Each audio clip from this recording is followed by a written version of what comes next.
Hello viewer, সবাই কেমন আছেন? আপনাদের মাঝে আরেকটা নতুন রেসিপি নিয়ে হাজির আসলাম। তাই আমি আজকে দেখাবো চিকেন কারি কিভাবে বানাই। যেহেতু আমি সয়াবিন তেল আমার ফ্রাই প্যানে ঢেলে দিলাম, এখন তারপর দেব ক্যাপসিকাম টমেটো পেস্ট এটাকে কিমা দেওয়ার পরে এটা আমি হালকাভাবে ভাজবো।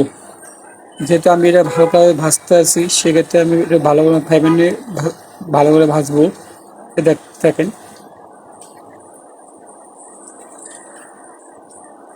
তাই এভাবে আমরা আসলে এটা একটু ভালো করে ভাজতে থাকি। তারপরে আমি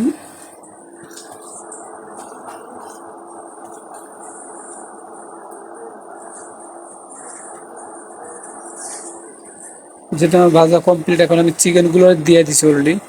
চিকেন পরিমাণ একটু বাড়াই দিছি, যেহেতু আমার চিকেন আর ওই যে ক্যাপসিকাম টমেটো সমান সমান থাকে, সেক্ষেত্রে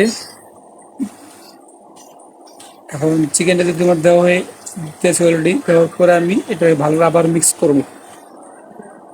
দেখেন, ভালো করে মিক্স করতে আসি। তারপর একটু হালকা আগুন দিয়ে চুলা কারণে এখন আমি চিলি সস দিব। আমি চিলি সস দিতে আসি। চিলি সস যদি দেওয়া শেষ আমার, এখন এটা আমি ভালোভাবে লাড়া দেবো। দেখেন, আমি লাড়তে আসি ভালোভাবে।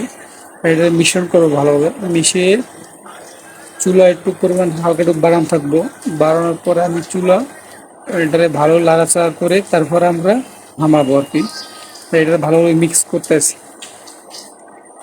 দেখেন, ভালোভাবে মিক্স করতেছি।